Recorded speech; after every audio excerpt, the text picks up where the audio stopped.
Tonight on the show, Ant-Man actor Paul Rudd. Hi, Paul. Hi, Graham. Hey, so can you transform yourself down to ant size whenever you want? I certainly can.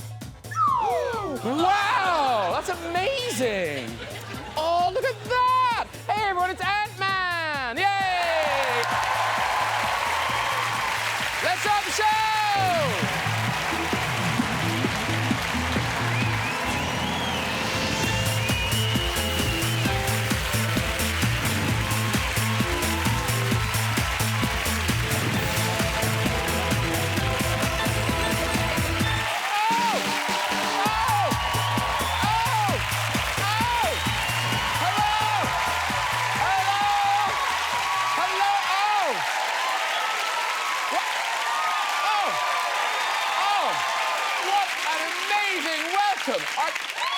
Are there more people here than normal? That is some crazy welcome. Thank you very much. Hey, everyone, it's Friday night. Yay!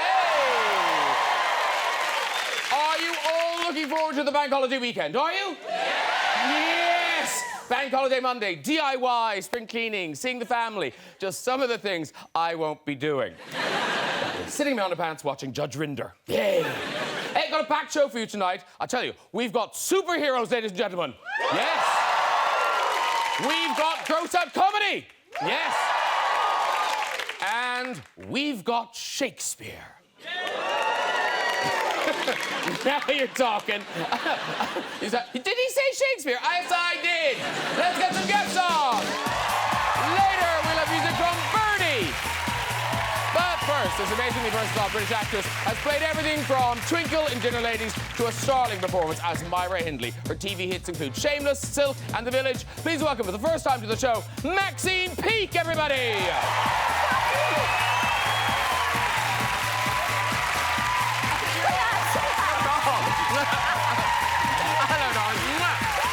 Have a seat, dude.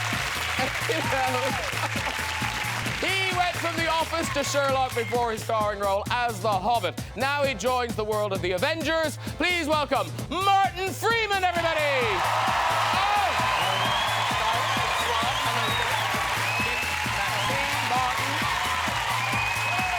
Anchorman, role models, the 40-year-old virgin. He has starred in some of the biggest comedies, but now he's turned fully-fledged action star playing the world's smallest superhero, Ant-Man. Please welcome back to the show, Paul Rudd!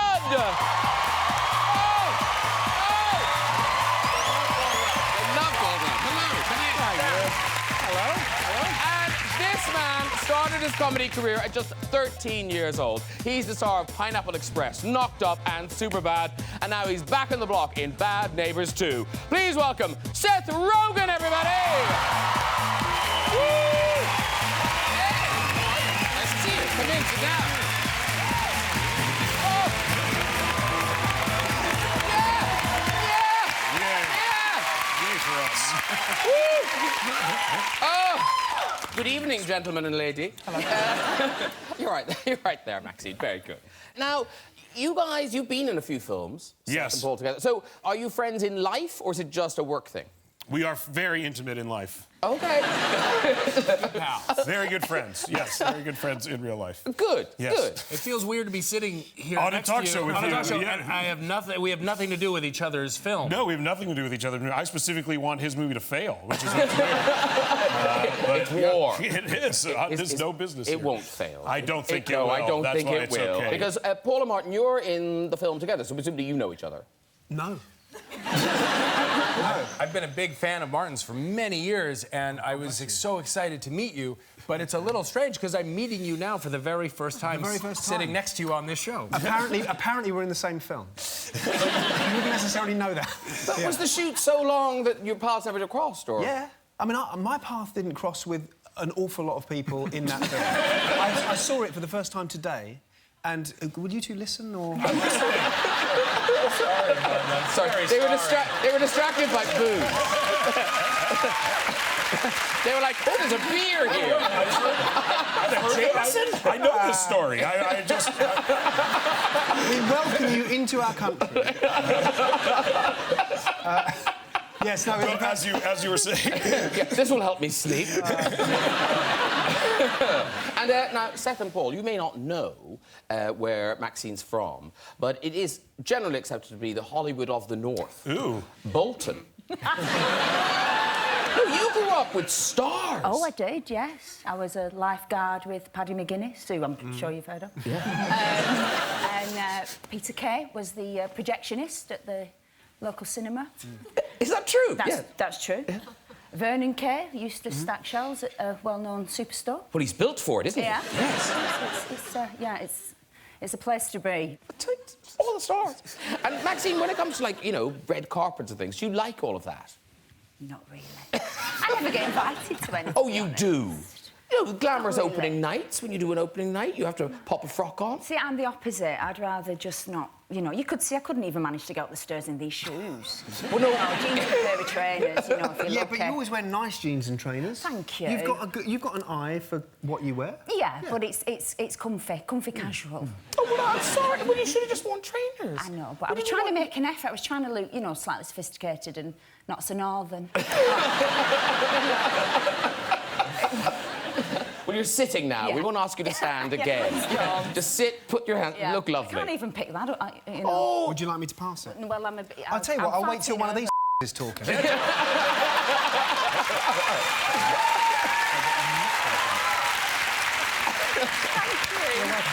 you go. Yeah. That was no good moment. That was no good moment. Right, Seth. Seth is currently starring in Bad Neighbours 2, Sorority Rising, which is out next Friday, May the 6th. This is all true. It's your film. It is true. Now, here's an extraordinary truth. Bad Neighbours, the first Bad Neighbours, took $270 million. Yeah. Well, no surprise they made another one. Yeah. Yeah. So obviously most people saw First Bad Neighbours, where you were living next door to Zac Efron and the fraternity. Yes. So what happens this time? Who are your neighbours this time? A group of 18-year-old girls are our neighbors who are trying to start a sorority, which is kind of the female version of a fraternity, which they don't have here. 18-year-old girls are frightening. They scare me a lot. I'm very uncomfortable around them. I don't know what to say around them. So it was a horrifying experience overall for me. Because you do have long scenes where they're just in wet bikinis and Yes. things, and yeah. It's hard. I mean, I shouldn't. It wasn't. It was difficult.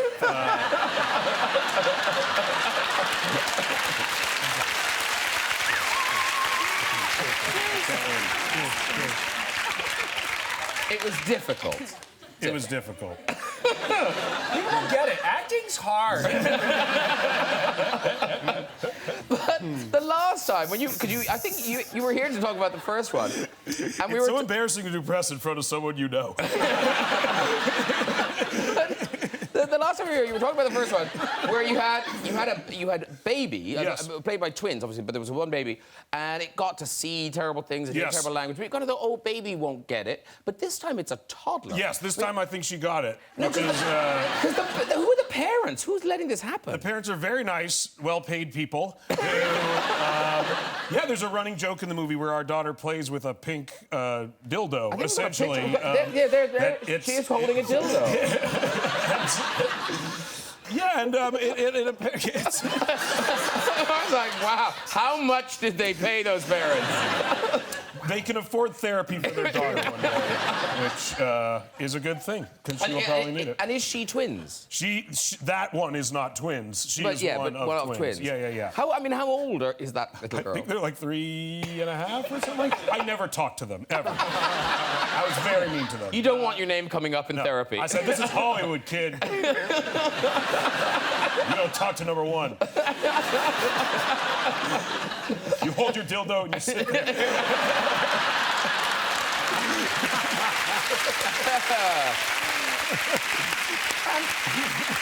You know, you're very happy in your heterosexuality, but even you can appreciate Zac Efron's body. Which It's freakish. Yeah, Yeah. it's truly unbelievable.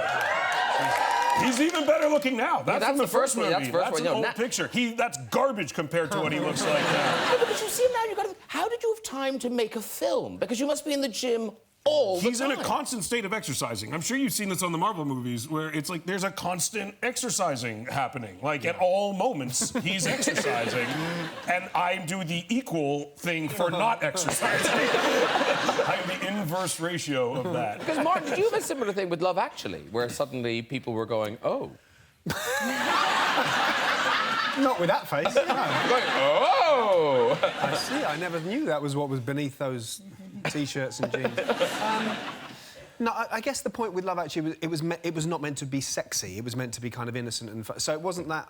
You know, when you do sex scenes that are where you are giving that, you know, when you're acting that, that's a little bit more vulnerable making. Do you know what I mean? It's a bit more because you know inevitably you're kind of giving away some of your own state secrets there. You know. Whereas I wasn't. You know. Whereas in Love Actually, it was dialogue. Do you know what I mean? It was like the funny bit about it was that it was two very ordinary people. It wasn't meant to be turning anyone on. You know. Okay. So if it did, shame. Sorry, you blew it, man. Well, I think we've got a picture of you in it. What the... Oh! That's... I wasn't expecting to see that. I'm naked at other parts. Yes. Yeah. Well, not fully naked. You get a little purse. You do, though, don't you? You get a little purse and... change purse, yeah. Yeah, and it's more humiliating. Sorry. Oh, is that what you call it? And the woman gets a strip. Yeah. Maybe, but sometimes. Depends who you're working for. Yes.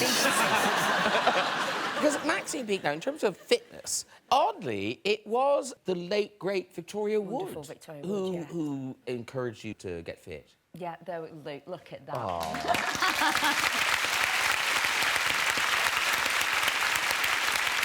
Yeah. No, she... at school, I was quite a large teenager. And we sort of had a little chat, and she was so amazing. And she just sort of said to me, look, you know, you're fat, you're blonde, you're northern, you're going to get typecast. You know, and she was being really honest, because it sort of said what she felt she'd experienced. So, you know, and I'd been told at drama school, if you don't lay off the chips, you'll never play Juliet. To which I went, I don't want to play Juliet. So that was the end of that. But Have you tasted chips? But when somebody like Victoria Wood says that to you, sort of take notice. So I did, but unfortunately I did it a bit too quick and I lost it between the two series of Dinner Ladies, which I should have probably waited. But yeah. How long had you been out? Sorry. No, please, Mark, no, please. can you shut up? This would be a good question. Mate, there's a time and a place to interrupt. Yeah. No, how long had you been out of drama school before you did Dinner Ladies? I was still at drama school. Oh, were you? Yeah, right. So, yeah. So that was a very good early doors It was amazing. kind of... Yeah. I mean, you're sort of spoilt to work with somebody the calibre of Victoria. Amazing. And, you know, she's... Yeah, it's been such sad news, you know. She was such an inspiration, even from working with her, but then even as a youngster growing up, that's who I sort of want, you know, Woods and Walters were, you know, wanted to be. That was a career you wanted to emulate, so... But I do like that you took her advice, but then you had to wear a fat suit Yes, for and series then got me a fat suit, yeah. She was a bit like, whoa, a minute, wait a minute. I've just written a second series that we think you might be pregnant because you've got fatter. And you're 4 stone lighter, so they made me a fat suit. Paul, you, honestly, it is weird. You don't seem to age. Does he? Thank you. I feel awful on the inside. Aged greatly. When we first met, I looked younger, and now I think I could be his father. No, because even To be fair, though, Seth, when we met, you were 15 and you looked like you were 37. I did, yeah. I was like 20 years old. But no, because often when people grow beard, well, clearly I do, but, you know, they are grey or have grey in them. But even yours, beautiful, beautiful beard. Thank you. Well, it's starting to come in a little bit right there in the chin. Oh, please. But actually, we've got a picture of you at Kansas University. I don't know how old you were here, but look how 18, beautiful you are. As you can see, I don't just grow hair on my face. Oh, look how happy you are. I remember taking that picture, and I worked on my hair. I worked on that. I was greatly inspired by Michael Hutchence, who was my hero at the time, and I think I tried to blow it dry, and it came off looking a little more Bon Jovi than I anticipated. There's a whiff of Julia Roberts off you in it. You're just beautiful. Just beautiful in that picture. Big toothy smile. Yeah. Hey, but he's a superhero now, ladies and gentlemen. Yes, Ant-Man. Ant-Man. Paul Rudd is in Captain America Civil War alongside Martin. It opens tonight. So, why does a Civil War... who are both of you? What? Who are you in this film? Why is it a Civil War? Well, I mean, I need a little bit more introduction than Paul, because Paul is actually a superhero. But I am Everett Ross, and he works for the government, and part of his remit is to kind of keep the superheroes in check a little bit, yeah. Okay. Yeah. When did you stop listening? No, no. Well, I wasn't listening very hard because I knew. I've seen the film. I've seen the film, yes. Yeah. So there's a civil war between the Avengers. Discuss. Well, when you read this, what did you think? It was like That state of affairs comes around within, you know, within the film. I saw it today. I saw it today for the first time. Yeah. And it's a really good film, isn't it? It's great. And I don't No, know. it really is, It's yeah. not meant to sound that smart, but it was so... You are invested in the characters. The action, of course, is amazing, as you would expect. But I really got it. I really understand everyone's motivation. Good jokes. Some good jokes, but proper high stakes, eh? Yeah, and there are two camps with differing opinions about how they should move forward. Should these group of superheroes be regulated, because there's a lot of collateral damage from saving the world, and then there's another side that feels they shouldn't have any kind of government supervision. You understand both sides of the argument, and I think that makes it interesting. And I've got a picture of Martin in his costume. Here we go.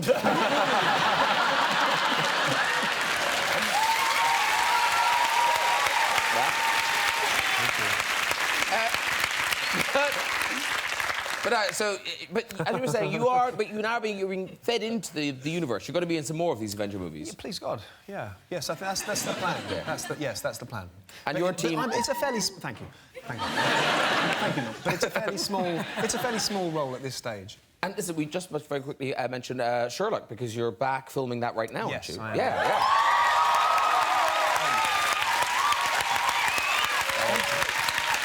They like Sherlock. Now, Thank you. see, that response, lovely in a studio, but when you're out and about filming Sherlock, Yes. is it like that all the time? No, it has occasionally been like when we do our exteriors for what our fake Baker Street is in the West End. It can be a little bit like that, but we've tried to sort of say to them in the most respectful, loving way that, you know, we need, you know, this is not a kind of live gig. You know what I mean? It needs to be quite small and focused, but you're doing that in front of hundreds of people, you know. Over You're the going to road. be, can't hear you. Yeah, it's almost sometimes like a cross between doing film and theatre. And how many are you doing this time? Same amount, 3. 3. And Yeah. when will they be out? 2029. No, next year. I imagine January or Christmas. Yeah. Okay, excellent. Now, Paul Rudd, is this the first time your children are going to be able to see one of your films? Yes, Ant-Man was the very first one that they got to see, and they're excited about seeing Civil War, which is weird. They knew that I was an actor in theory. They've never shown any interest in anything that I've done. I'll be honest with you, they're showing a little bit of interest in this, but yeah, it was the first thing. Because how many kids have you got? 2? 2. And being a parent, you know, it's difficult. And I believe there's been times when you haven't pitched things correctly. You've got things slightly wrong. That's true, yeah. Just recently, I thought, oh, you know what? I'm going to really do the family thing. I'm going to surprise my kids with a trip to Disney World, which was great. But I thought, oh, this is going to be really fun. And I sat them down and I was very serious. And I said, you know, guys, you're not going to be able to go to school next Wednesday. Mom and I are going to take you out of school because we are going to Disney World. And they were so freaked out by my tone that they were not excited. My daughter started crying out of relief, and my son said, "Oh my God! I thought you were going to tell us that somebody had passed on." And so I was so excited about the joyous reaction, and I realized, oh yes, that's a parental lesson right there. Don't make it about me. Because Maxine, now some of the parts you've played over the years didn't thrill your family. No. No, because Shameless was quite out there. Yeah. Yeah, I know, Shameless. Everyone loves Shameless. Was it your mom had the real problem with Shameless? Yeah, she did. Yeah, when people used to say, "Oh, what have you been in?" She'd go, "Dinner ladies." That was all she was proud of. Shameless was a little bit too much, you know, topless ironing and yeah. Was too, yeah, for anybody. did say If yes. anybody's mum, not even mine, would have been, you know. Yeah, Yes. other people's mothers. So yeah. Because Seth Rogen. Yes. Your parents. No, your parents. It's lovely. They're very supportive. They are. I think we've got a picture of your mom, Sandy. That's my mom. Mom Sandy. Now, is she Mrs. Rogen? She is, yeah. Mrs. She's Rogen. Mrs. Sandy Rogen. Yeah. And now this is cool. Like, what a cool mother she is. Because you tweeted a link to a video you did. You tweeted this thing. Want to yeah. know how to roll a joint? Let me teach you. You did do this. I taught people how to roll joints. It's community service technically, so yeah. You care too much. Exactly, and it knocked a few hours off my sentence. So that, And very sweetly, Mrs. Rogen, your mom, tweeted this. That's so great. So proud of your great abilities.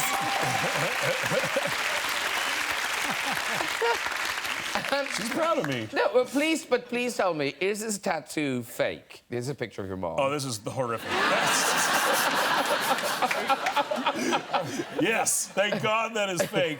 I genuinely do not like looking at that picture. There's something so weird. That was made Knocked Up, right? No, it was. I don't know what it's from. It was made on Knocked Up because we all had them. I think it might be. Yeah. There was a point where that was a thing, I guess. But my mom put it on her upper breast, which is horrific to say, and it's horrible. It looks like something a prisoner would send me. What happened, Mom? Why, Mom? But now, your mom seems, you know, she tweets, she's good with technology. She does. But lots of examples out there of parents not quite getting the hang of texting. I don't know if these are real, but they're out there, and they're quite funny. So here are some of them. So there's a mother texting somebody. I think there's something wrong with my phone. I don't think my texts are going through. Yeah, they're getting through. How can you be sure? Now, so many parents do this one. This is somebody texting their mom. I got an A in chem. WTF, well done. Mom, what do you think WTF means? Well, that's fantastic. It should be. I mean, those are tricky. But then, this is so sweet. So a mom, because I didn't know for a long time how to use emojis, but the mother's found emojis, and she's delighted with herself. Off she goes. Oh, geez, little chocolate kiss. With eyes watching over you. It's a poop with eyes, Mom. And then the dreaded predictive text, which that's not just parent, that's the bane of all our lives. This is from to a father. I heard Mom got stung by a few bees this morning. Is she okay? Hospital? She's okay now. No hospital. She had to take the deep penis. Sorry, what? I had to inject her with an epic penis. Oh, for Christ's sake, EpiPen. Well done, the parents. Very good.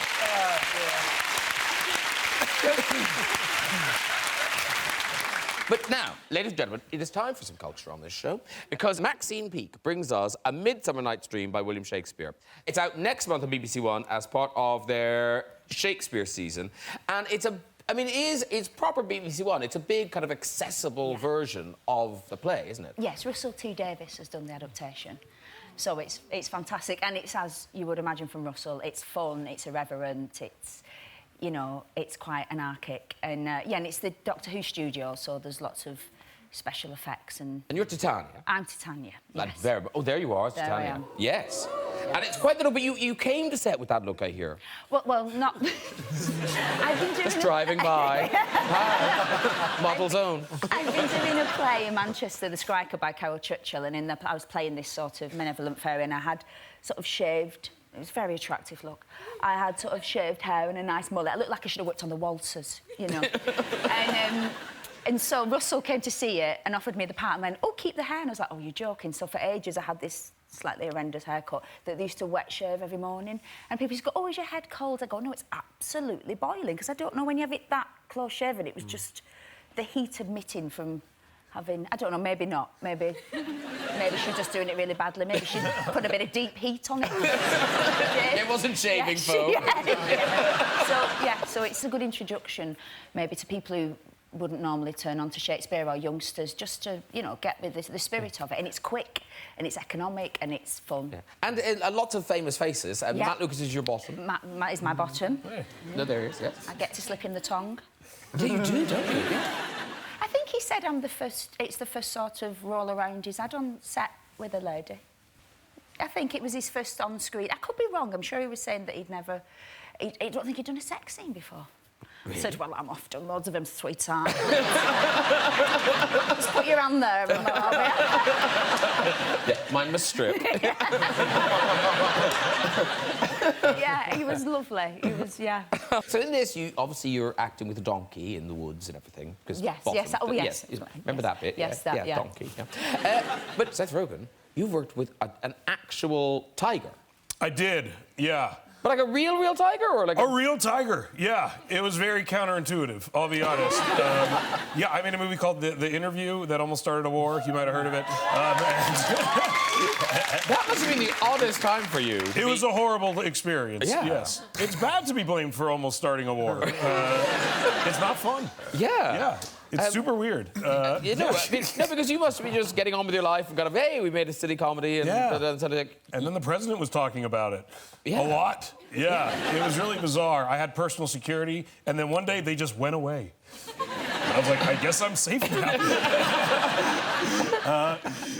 But there was a tiger. In your house and everything? Well, the studio provided the filmmakers with security in case someone from North Korea was going to kill us, I guess. And then literally one day, they were just gone. And we didn't get no one. I called everyone else. I was like, is your guy still there? They're like, no, my guy's gone. And I was like, maybe this is it. This is the attack. But it wasn't. The studio just didn't want to pay for security anymore. And so no one rang you to say, by the way, yeah, no, it was literally just one morning I came out, I was like, hey, oh no, he's not there anymore. Yeah, and I thought maybe a North Korean had taken him out. But no, instead Sony just didn't want to pay for him anymore. But yeah, it was a weird experience. But part of the weirdness was you actually wrote a scene. Yeah. You wrote this. Yes. With a real tiger. I wrote, yes. And we thought we'd be able to use visual effects like in Life of Pi and have a computer-generated tiger. And then we realized that we had no money, and so we had to get a real tiger from Toronto. I asked the guy. Nicer tiger. I actually asked the guy where the tiger came from, and he said he got it from a stripper, which is crazy. That's quite the act. It was quite. That's what I said. It's hard to tip, had a though. tiger. Yeah, exactly.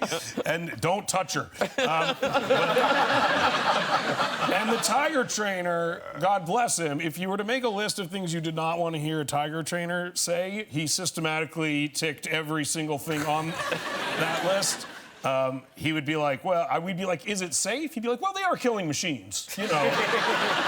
Okay, that's cool. And he's like, so we were like, is this gonna be okay to shoot? He's like, yeah. You don't plan on shooting this at night, do you? And we're like, yeah, it's at night. He's like, well, they hunt at night, so. And we're like, is it more dangerous at night? And he's like, it's around 30 to 40% more dangerous. And we're like, 30 to 40% more than what? Like, what's our baseline tiger level of danger? He's like, as long as it's not in a big open space. And we're like, it is in a big open space. And then we were just like, should we not do this? Like, should we just not do it? And there was, I'm not joking, 15 seconds of silence. And he goes, no, we can do it. And then the trainer's son, who was 18 years old, was the guy who was training it. And because we were like, why is your 18-year-old son doing it? He's like, he has a much better relationship with the tiger. And there was one moment where he got in a fight with his dad while they're holding the tiger. And he's really like, shut up, Dad, I'm doing this. And we're just like, there's a tiger here. No one got killed by the tiger. Hooray! Happy ending.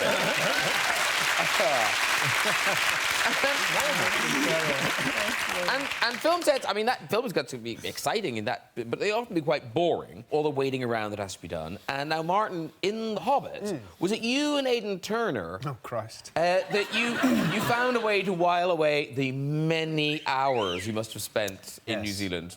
I mean, I like to engender good feeling, you know. if we're waiting around, if we're hanging around. And I said to Aidan, OK, if there's a gun at your head, shall I say this? What? Whatever I'm going to say. Do it then. I had a baby with a dildo. That's true. And that's in his film. It wasn't even an accident. Yeah, that wasn't even an anecdote. It was written in by someone. No, and so we were hanging around and we were in a very beautiful part of New Zealand where there was a sort of mountain over there and lovely sort of big plains of lush green grass. And it was like a picturesque... It was like a postcard of how beautiful New Zealand can be. But I said, OK, Aidan, if there was a gun at your head, you've got to do one of these two things. You've got to either walk away from this scene, not saying anything to Peter Jackson or anybody else. You just got to walk away and go until you reach that mountain, right? And not say anything to anyone. And when they say, "Where's Aidan?" He's got a line. You'll just be fired. That's your career. That's over because no one will have explained it, and that be. Certainly this job over, and your name won't be... You know, you wouldn't have done Poldark, that's for sure. No. Or you've got to...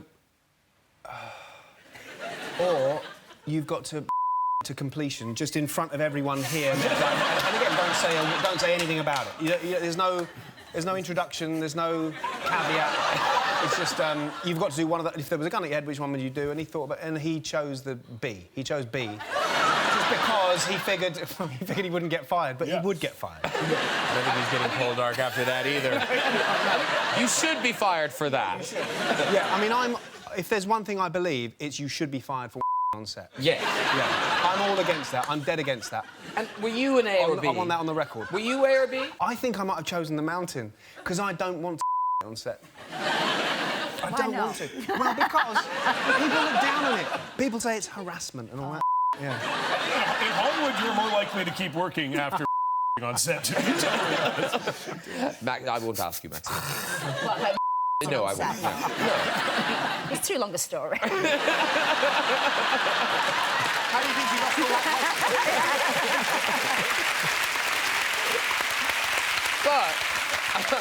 But Paul Rudd, in the Ant-Man movie, you went to extraordinary lengths to amuse yourself. Or were you trying to amuse other people or just yourself? Actually, this is quite close to that. Yeah, I think this is a perfect segue. What did you do? Well, I was working opposite Michael Douglas in Ant-Man, and, you know, he's a legend, and I could never completely relax in front of him, even though he was very nice and cordial and sweet, and finally it was his last day of shooting, and I thought, I want to be buddy-buddy with the guy. I want him to think that I'm cool, and I thought it would be funny if, while it was on his close-up, I could somehow recreate that scene from Basic Instinct.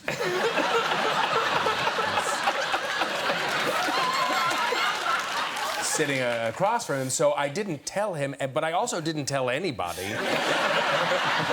And before, you know, we filmed the scene, I unzipped my jeans and, you know... Unfurled? Unfurled, yeah.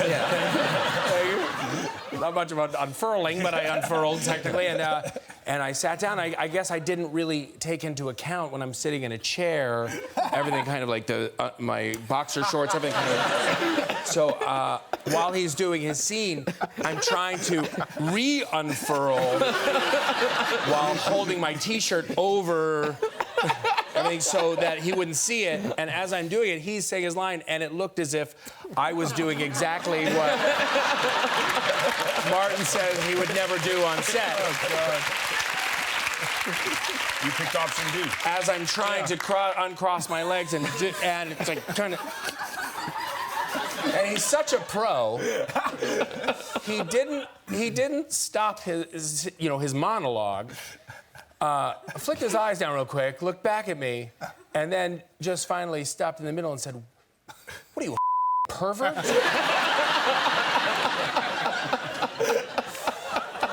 And in that moment, I thought, this didn't play out as I had anticipated.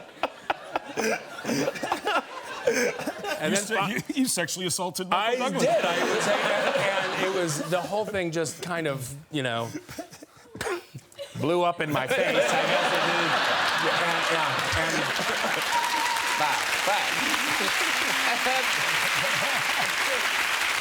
Right, it is time for music. This Grammy-nominated singer is only 19 years old and has already released 3 albums and sold over 10 million records worldwide. Here performing Wild Horses, please welcome Birdy! Birdy,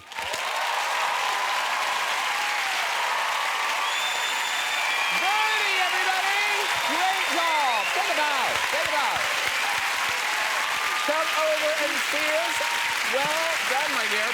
Hello, hello. Come on, have a seat beside Maxine there. You sit down there. That's everyone. Lovely. Very good. Oh, well, what's your way down? Very good. Have a seat, too. Look at you in your glittery clothes. How are you?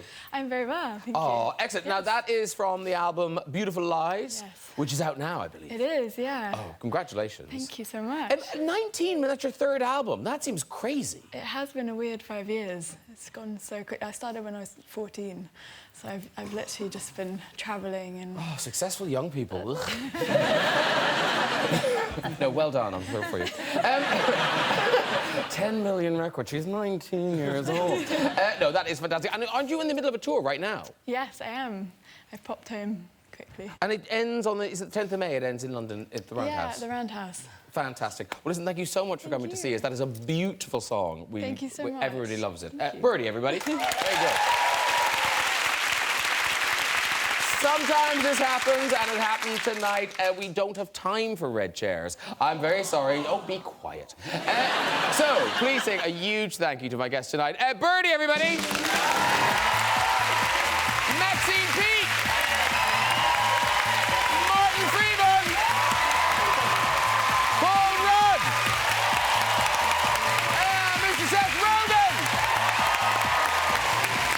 Join me next week with Hollywood legend John Malkovich, the King of Cool Samuel L. Jackson, and man of the moment Tom Hiddleston. I'll see you then. Good night, everybody. Bye-bye.